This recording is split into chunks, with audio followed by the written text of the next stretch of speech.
Hello, everyone. I have 7 o'clock on my clock.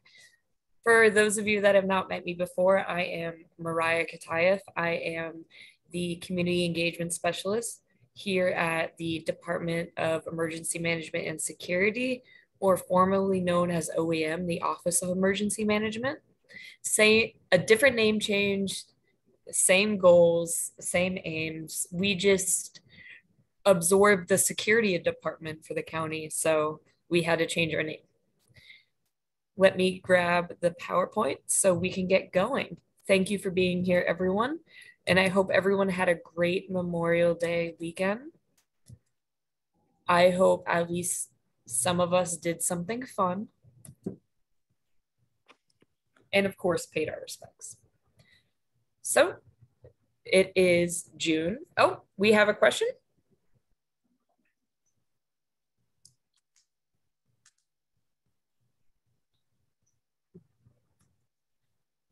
Well, someone on their iPhone has raised their hand.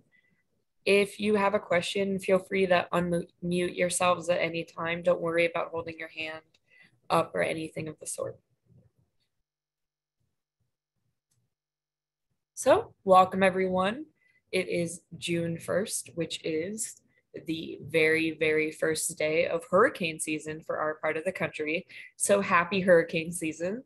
Let's hope we don't see any, but it is the start of hurricane season. That is something to talk about and notice. And hurricane season does go until November 30th.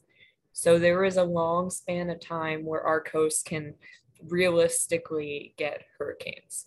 That doesn't mean it doesn't happen outside of this time frame, but this is the most common and expected time frame. But tonight is actually going to be about pet preparedness and lightning safety. Lightning can correspond, well, lightning always corresponds with thunder, but thunder and storms can commonly correspond with hurricanes. So it's not uncommon whatsoever to get a lot more thunder and lightning during hurricane season. And then I always like to put pet preparedness at the beginning of the season because I can't speak for everyone, but I know my pets are family, and having to evacuate with your animal is a real concern. And that is one that I think is always important to talk about. Oh, I think we have a message in the chat. Oh, thank you, JB.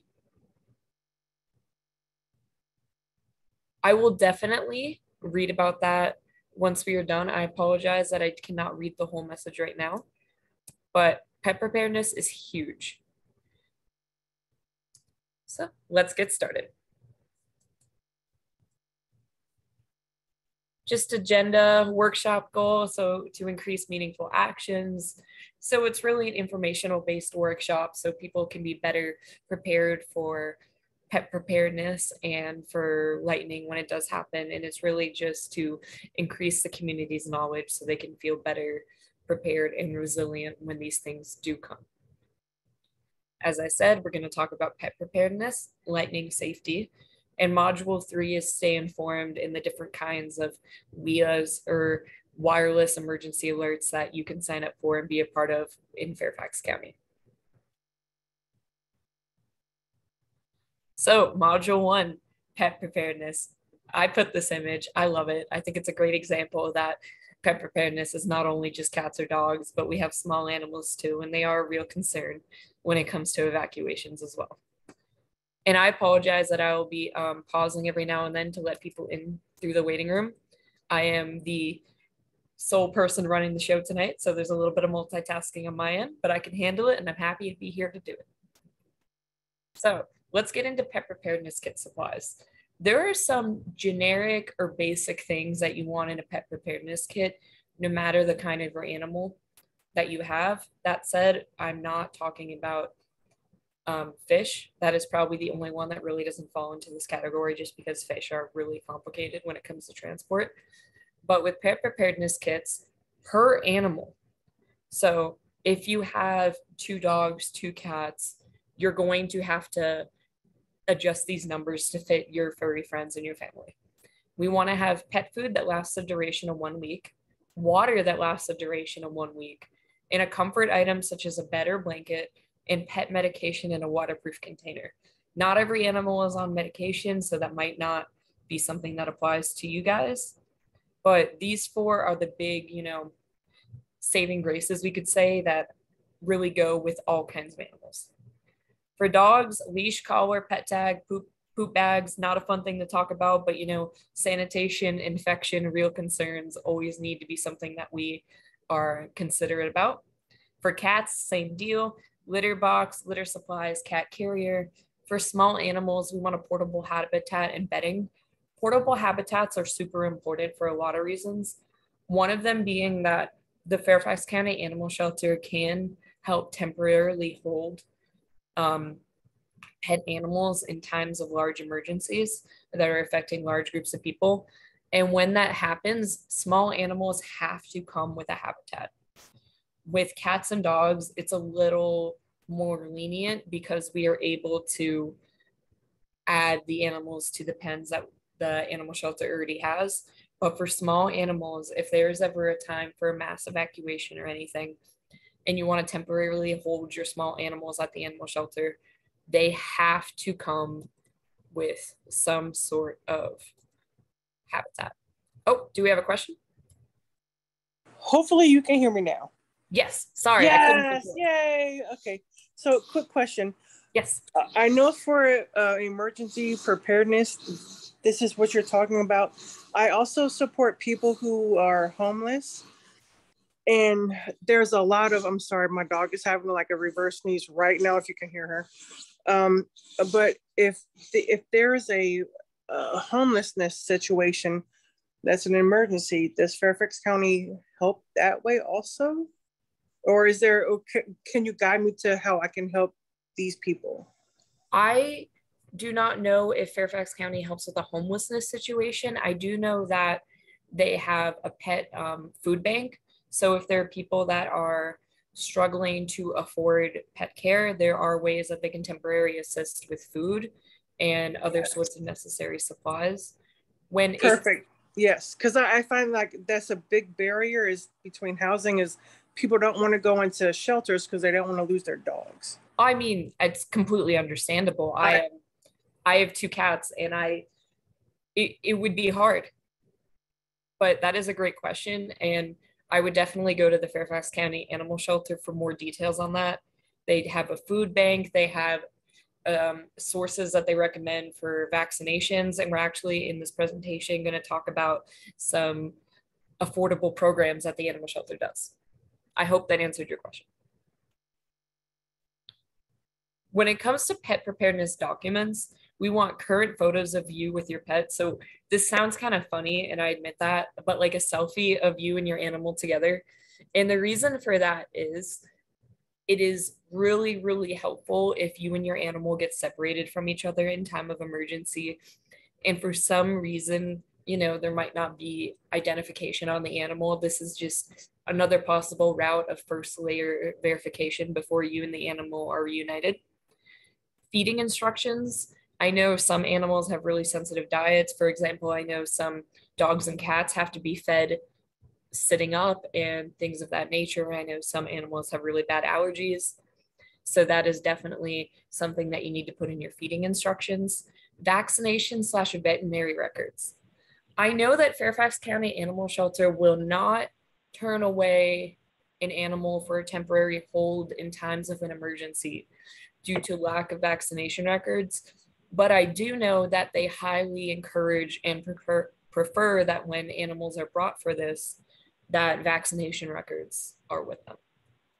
Medical instructions, if that is something that is necessary for your animal, and contact information for yourself and for a friend or family member.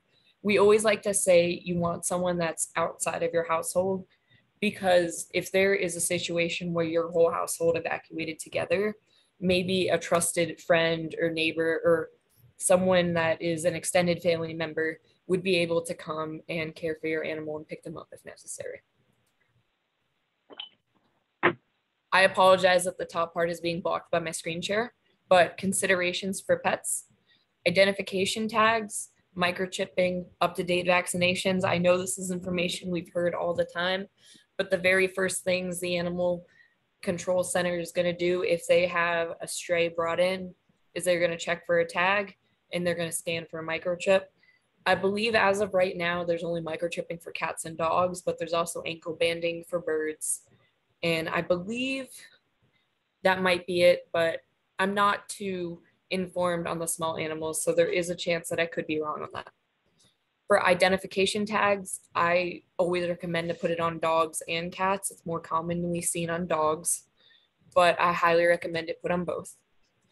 And the copy of the slide deck, for whoever sent that in the chat, we're actually going to be posting this whole presentation online to our Ready Fairfax page, so you will be able to access it afterwards.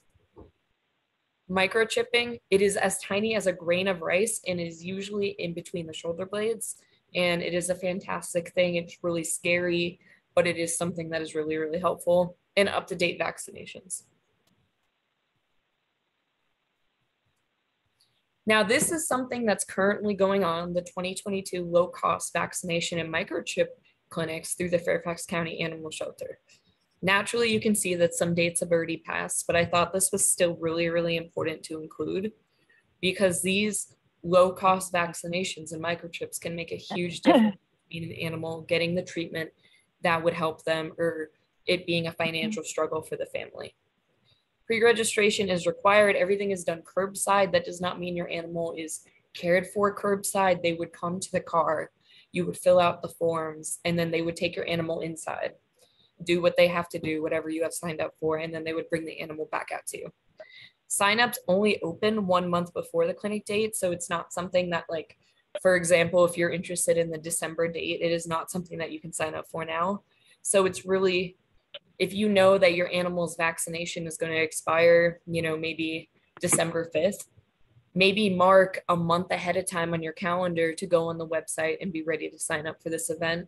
I know it does fill up pretty fast. Oh, we have a question. Hey there. Sorry. Oh. So just so I could pass it along, is there a maximum income? Is it based on income?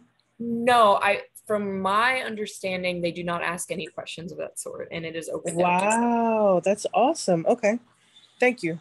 I know they don't check, but I believe that they do recommend that, it's towards Fairfax County residents, but no income requirement.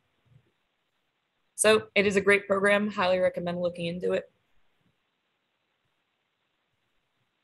Now we're going to go into lightning safety, and we will have time for more questions at the end. So I apologize if there's something I missed in relation to animals that we can totally and understandably go over at the end. Whew, I don't know if I can move this bar. Aha, okay, perfect. When you hear thunder, the things that you need to do: get inside as soon as you can, either in a substantial building or a hard-topped vehicle.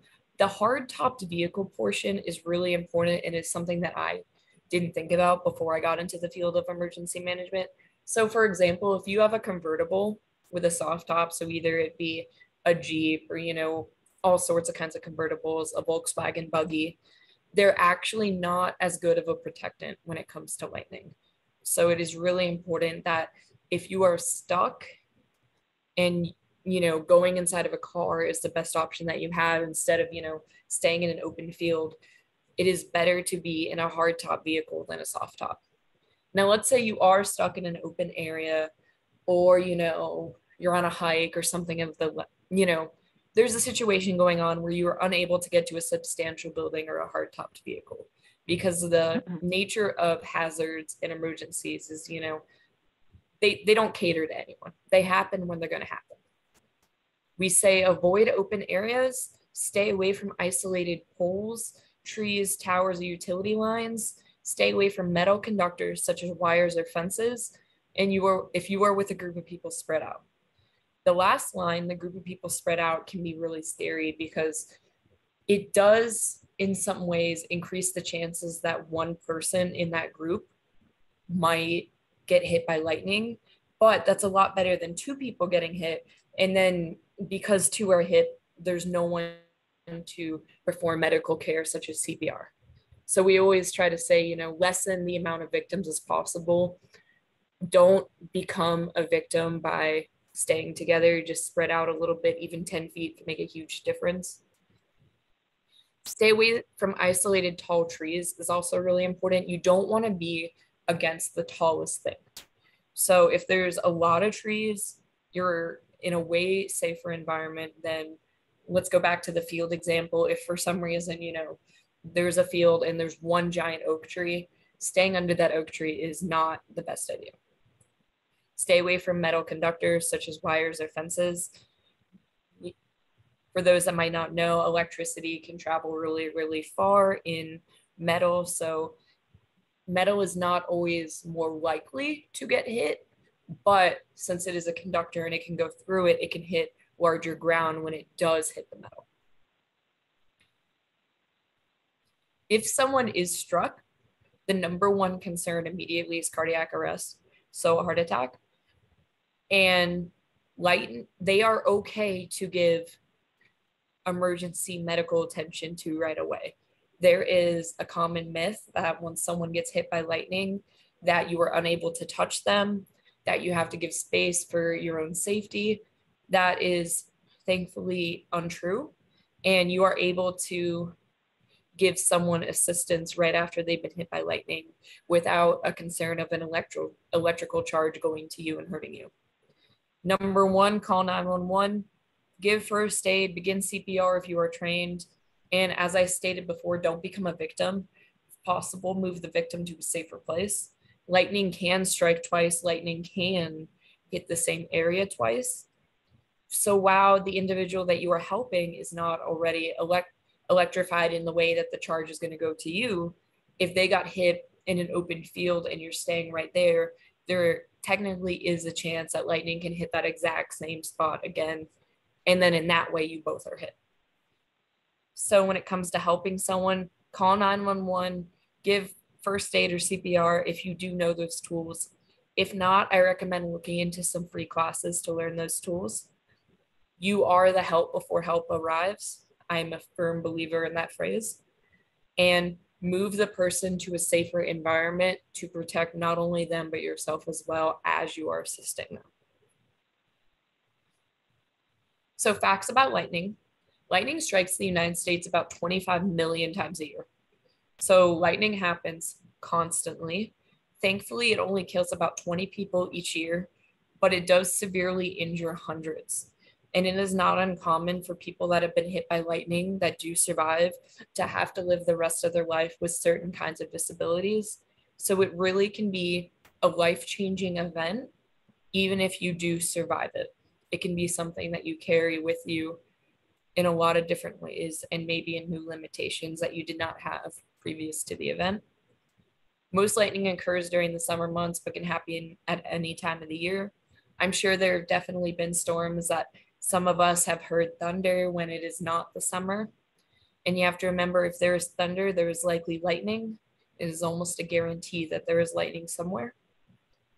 But again, it is mostly common and statistically likely to happen during the summer months.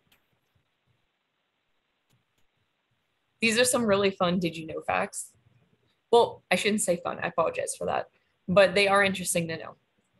Many lightning deaths occur ahead of storms before any rain or after the rain has ended. So a lot of people that unfortunately do succumb to lightning and lightning damages, it doesn't happen while the rain is falling. It happens either right before the storm gets to them or right after.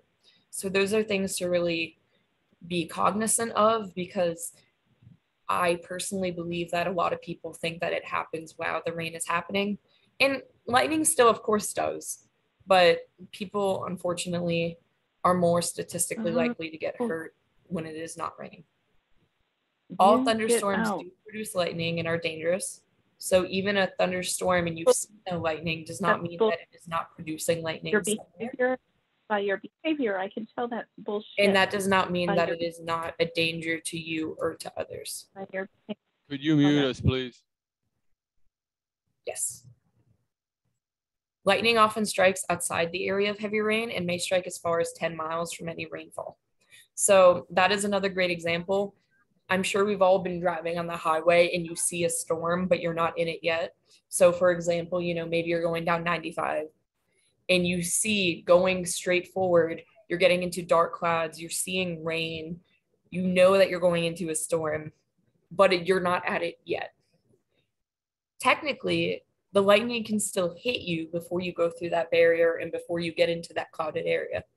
You are still in what I call the danger zone. There's still a chance of you getting hurt. If you can hear them. Oh, is there a question? Yeah, I have a question. The first slide or the first box you had where it says that most of the deaths occur ahead of the storm. No. On the slide you were on, that first little gray hexagon. Yes. Why? Why is it that a lot of deaths occur before the storm or before the rain or afterwards? Is it because people do stupid things? Surprise. I don't want to say that, using that phrasing, but people might not be as quickly to go inside, correct? So, people will get that false sense of confidence that the threat hasn't happened yet in the before. And then when it comes to the after, they will think that the threat has passed and they are completely okay to continue whatever events they were going. This is a prime example of why, if you've ever been to a public pool with a thunderstorm and they say, I believe the rule in Fairfax County is they're not allowed to let people in the pool again until 30 minutes after the last clap of thunder. And this is a prime example of that. People will say, it's been 10 minutes, it's fine. And then, unfortunately, that is where people can get hurt. Thank you. Yeah, I hope that answered it. Yes. As I stated, lightning can leave people with a lot of different kinds of permanent disabilities. It can be things such as mental disabilities, such as severe PTSD. It can result in damage related to the cardiac arrest that a lightning storm can cause. So that can really result in a lot of damages to the limbs or different kinds of things like that. Only about 10% of lightning victims do die, though. So statistically, if you unfortunately do get hit by lightning, you are likely to survive. I try to see that as the silver lining, as bad as that sounds, but it's good to know that statistically you're likely to survive the event.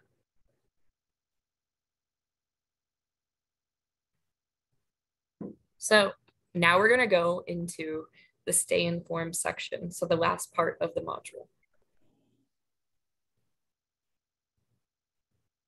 These are different ways that you can stay informed. These are different ways that you can get information that do not include the automatic wireless emergency alerts or the WIAs.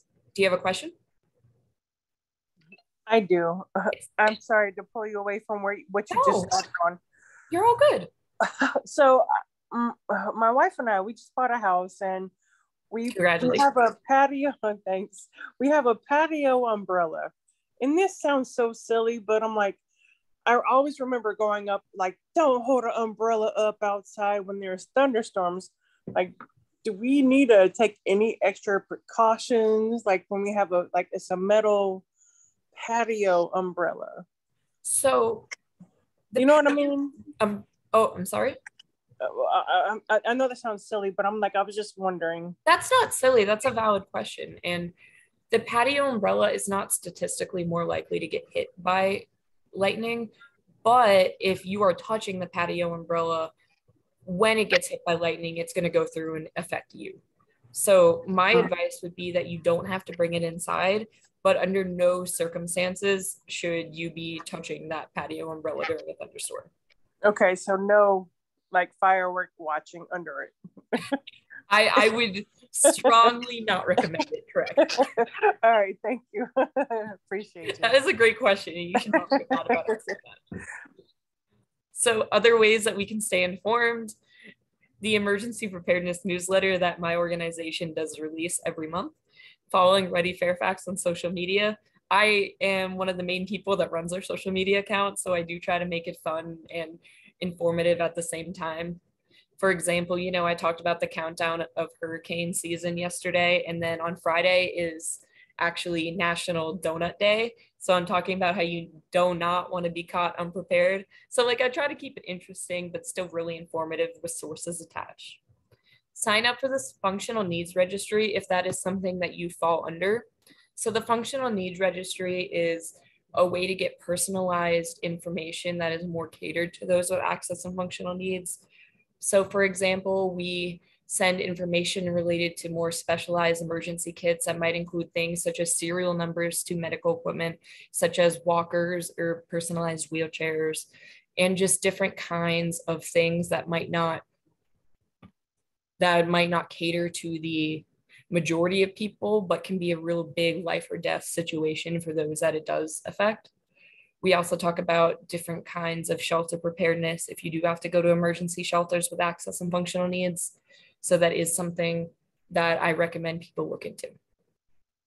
The 6 ways to receive a warning, I use this image because all of it is great. The one thing I always want to point out when I have this image is the outdoor sirens. Fairfax County does not have any tornado sirens. They do not exist in Fairfax County. So I always like to point that out because I just think that part might be a little misleading to people. It can be a scary thing to think about, but just so you know, Fairfax County does not have any tornado sirens. Yes. Do any of Nova counties have those sirens? I am not sure on the neighboring counties, to be completely honest with you. I would have to look up that information. Sorry, the Manassas Fire Station had a siren. I'm not sure if they still do. It was about 10, 15 years ago. Yeah, sorry, like my region is from Luray to Arlington, so I'm trying to gather as much info as I can and send it back to my company. Yeah, thank you. No, and thank you for Mr. JB for putting that in, and thank you for working with the fire department. And never apologize for asking questions. Sorry, does that lady who just asked commute across those counties? Because you can sign up for the alert system on each of those counties, as you know, so that you know what's going on all the way along your path. Yeah, my Jeep gets those like the wind advisories and everything like that, but I also want to be able to provide education to our members. I work for an MCO from Luray to Arlington, so like I cover all of Nova. So I'm like, as much as all the information I can glean, I want to share. So I appreciate you guys answering my questions. Thank you. Yeah, and I love this community discussion, by the way. I think this is also a great way for people to meet maybe like-minded individuals or different SMEs or subject matter experts. So I love this interaction. It makes me really happy. And there's nothing wrong with being really prepared. So local TV and radio. I'm a huge fan of the crank-powered radios, the ones that do not require batteries or any sort of charging. The wireless emergency alerts are also the things that you will see as a banner across your TV, or they are the things that will automatically vibrate on your phone. A great example of a wireless emergency alert that there is a chance that living in Fairfax County you might have gotten is the Amber Alerts for missing children. That is a type of wireless emergency alert. Verifiable sites like weather.gov and the NOAA weather radios.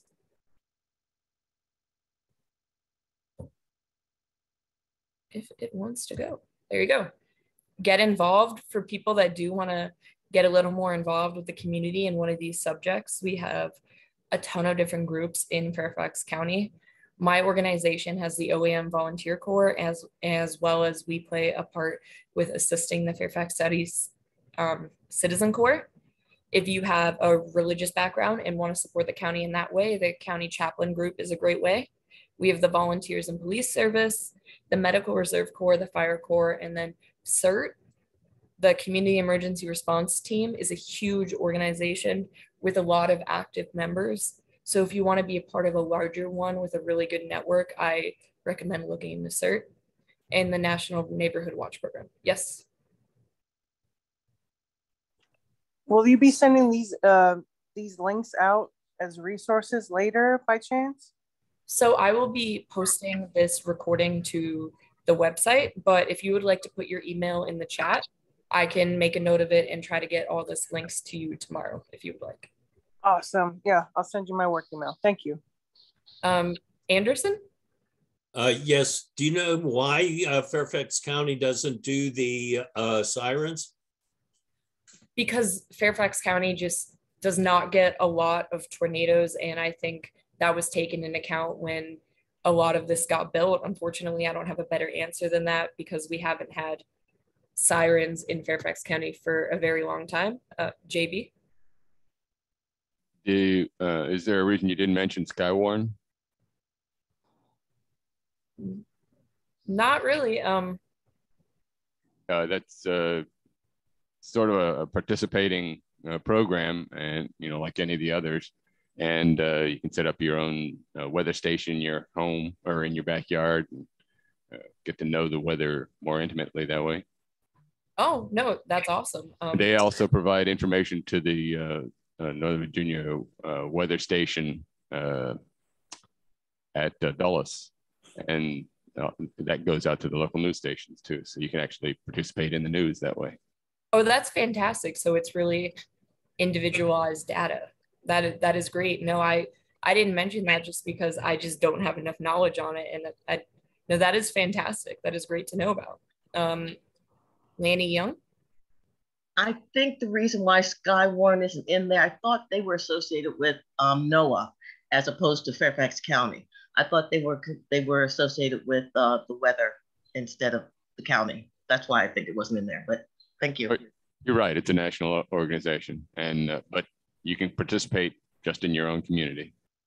Well, you're both making valid points, and this definitely sounds like an awesome program no matter what level it is at.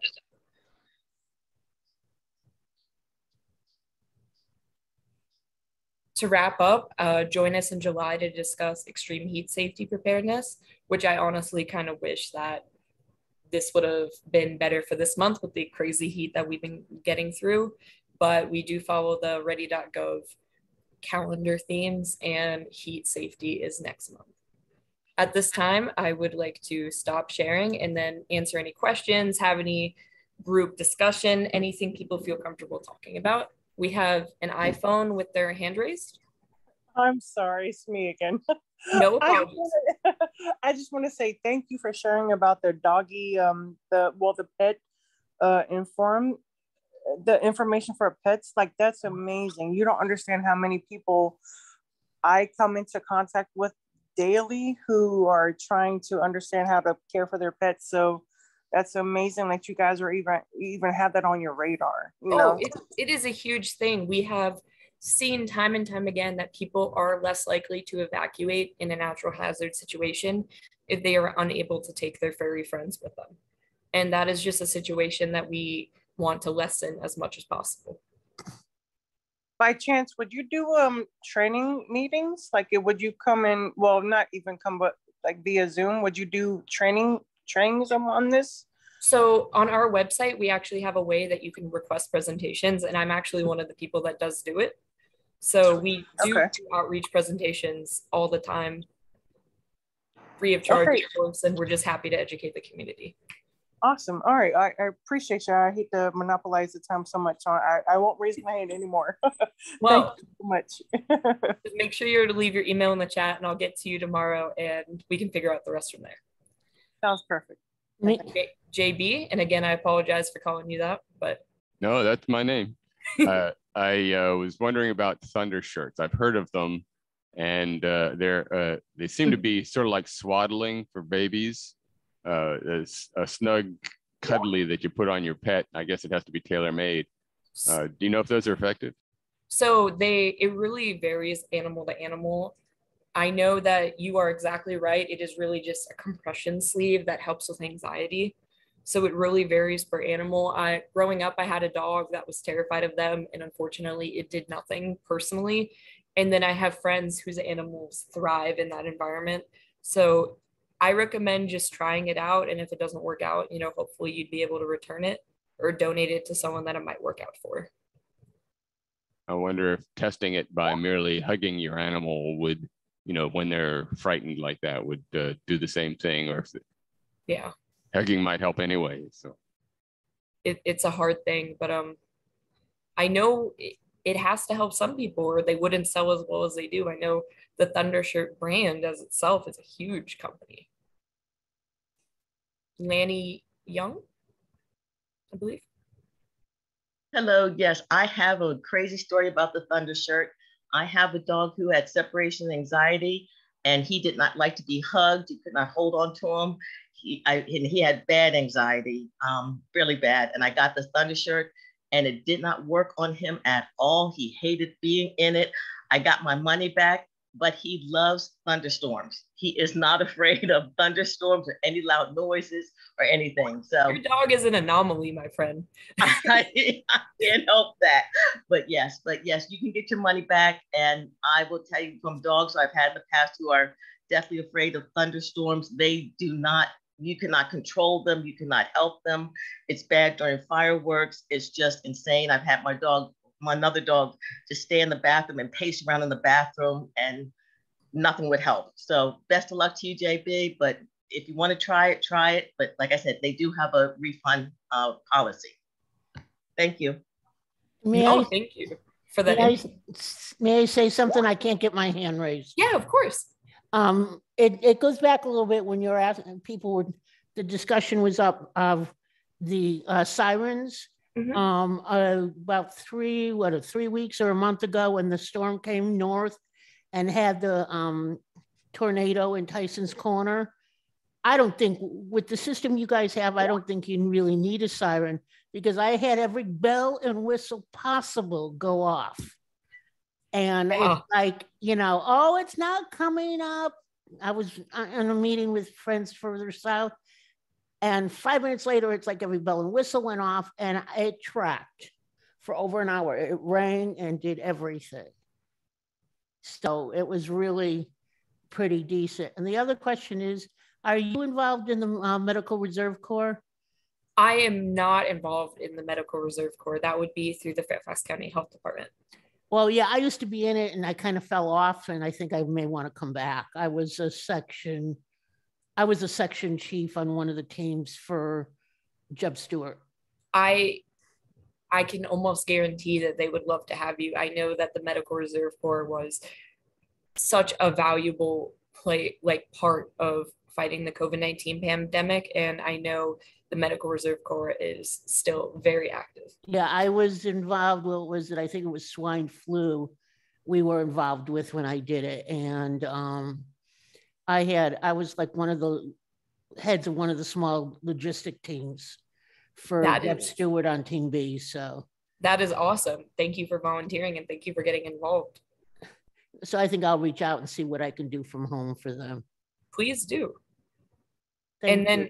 We have an iPhone with their hand raised. I unfortunately do not know your name.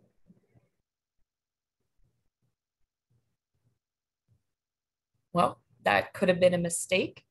If there are no questions or comments or conversational pieces that we want to get through, I'm going to let everyone get 20 minutes of their night back earlier than expected. Are there any last minute pieces people would like to discuss or go over, or maybe something that I could go more into detail on? Just thank you for doing this. Of course, thank you for attending. This is probably the most interactive group that I've done with this webinar. So thank you guys for, crossing ideas and communicating with one another. This makes me really happy to see. The webinars were, an idea that we started in January. So we're really happy to see that this is working out. I do have one question. Are Yes. you looking for any kind of volunteers? Yes. So if you would like to volunteer with our organization, that would be the OEM Volunteer Corps. And we could not function without our volunteers. We always need volunteers. And, with your background, you might be perfect for outreach. I'm just saying. You'd be able to answer a lot of questions. Well, yeah, I've done, after that kind of dribbled off, I actually did something else, and I've been volunteering in the same place for now about 10 and a half years. And what the people that have walked across that I've had to deal with going like, okay, we can't take a stand with there. How do I deal with the BBC and Mitt Romney? It's like, oops, So. Well, if you are ever interested in volunteering again, we are always happy to, I am. Well, thank you. A quick comment. Yes. This is Sue Perlin. Have you ever, I found the 2 slides that you had with what you need to have on hand, for your pets. I found those, really good. Have you ever set up a booth at, a couple of weeks ago, we had McLean Day, and they had all sorts of booths and so forth. At any of these public events that we have in the county, do you all ever set up a booth where you can hand out, a couple of sheets that said, here, this is what you need to have for your pets in preparation for a storm? I think that would be very helpful, and then you can answer questions. So that is fantastic feedback. Right now we do events at booths. We do them currently usually at community days. I guess it sounds like we unfortunately missed that one. Yeah. We do postcards that have fillables for pet emergency kits, as well as contact information fillables that are great to give to a shelter or any other situation that might be holding your animal in time of emergency. Oh, okay, great. Probably might mention that you guys were at Viva Vienna last weekend, and I think that was Fairfax City. I do not believe we were at. No, it was Fairfax County, the 911. Oh, yes, we were. And I might also mention that there's a website that tracks lightning strikes in the United States. So you can basically just during a storm, you can turn that on and zoom in on Fairfax or wherever you want and watch the lightning strikes as they occur. That is very fascinating and very scary at the same time. But that is great information to have. But it is an awesome site. Oh, what is the website? Could you put it in the chat? I don't remember it offhand. I'll look for it, see if I can get it before we're finished. I'll put it in. I have it.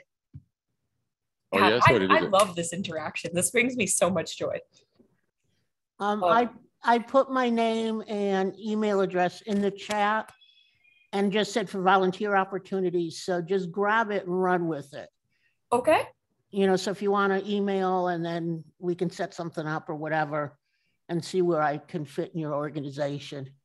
Definitely. We would be happy to have you. And I put my email in the chat. Let me put it again, just in case. And then I am happy to answer anyone's questions in more depth at fairfaxcounty.gov. And then any questions that I may not know the answer to, I will happily direct people to someone that might know the answer. But thank you so much, everyone, for being there. Oh, JB?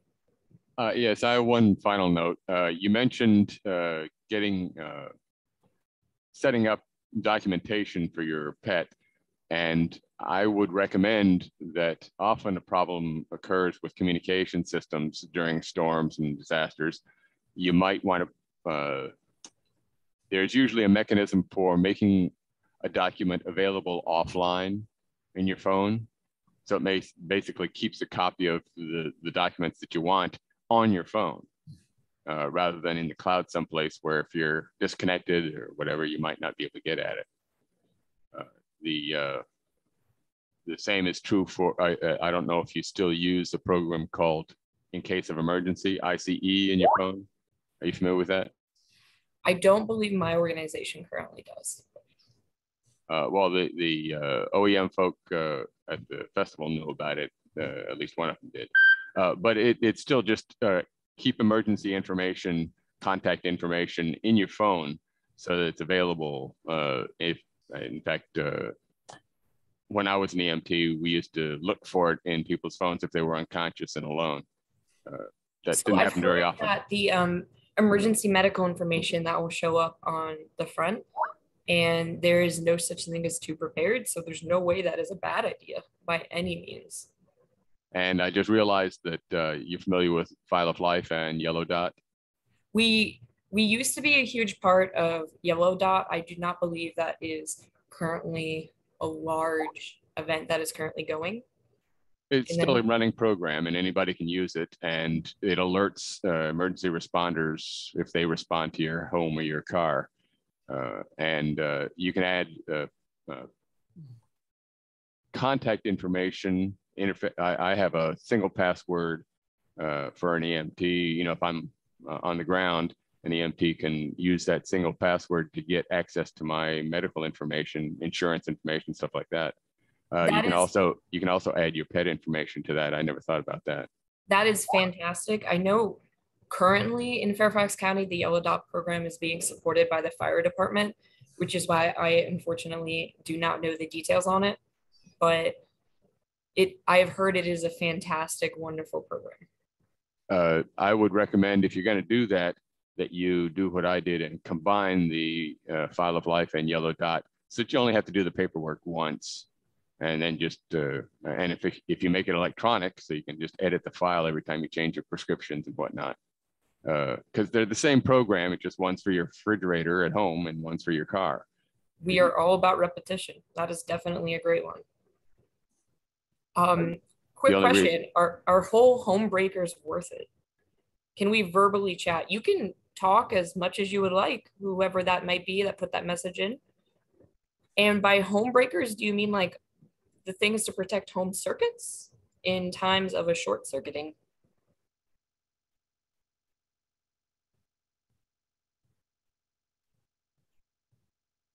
When it comes to things of short circuits, I'm a huge fan of the installation of sockets that are protected from water damage. Oh, if you are trying to talk and struggling to, put your mouse at the bottom left-hand corner and there should be a microphone that says mute, and you'll just need to click on that to unmute yourself. May I make a suggestion?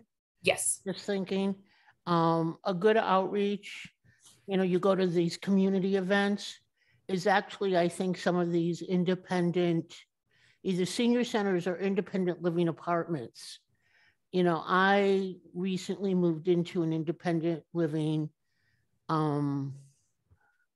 senior apartment, but I'm not sure that they know what to do in emergencies. They should have a policy in place. Well, they probably do, but it's not readily available. But just basically saying, like some of the stuff that comes out, like when we had the tornado, where would it be? It should be on every wall, and then Ma'am, I just said it's not out there. Okay, I just, when I go to facilities, what I always look for, and I always report if they don't have it readily available. It should be on every wall. And they should give you the paperwork on it at least every 6 months. Well, let's just hope that it is out there. And if not, we are always doing outreach and events. And I think some of these outreach just, I believe the senior center may have it, which is behind me. I'm in one of those groups, but I really think even just to answer questions, an outreach, we'll definitely keep that in mind, especially when it comes to the adult and aging program through Fairfax County. That is a great point. And I think even if you do it once or twice a year, like if you did it, say January or like say June 1st, and just, whatever, so you would cover whatever happens to be the next couple of months. Now, I'm the one who's always reading, and but I'm sitting here going, now I'm stuck on other options. Where could I go if I was not in my apartment and had to move quickly? What's good options in the building or something? So we will definitely look into that more thoroughly. Because I think the senior are even running one of these things at a senior center. Okay, well, hearing no more questions or statements, I'm going to give everyone 10 minutes of their day back. And thank you everyone for being here. Thank you everyone for participating. I've loved the conversation. I've put my email in the chat. So if anyone has any more questions, feel free to reach out to me and I will try to answer you within a couple business days. Well, just know you knocked it out the park. Thank you so much.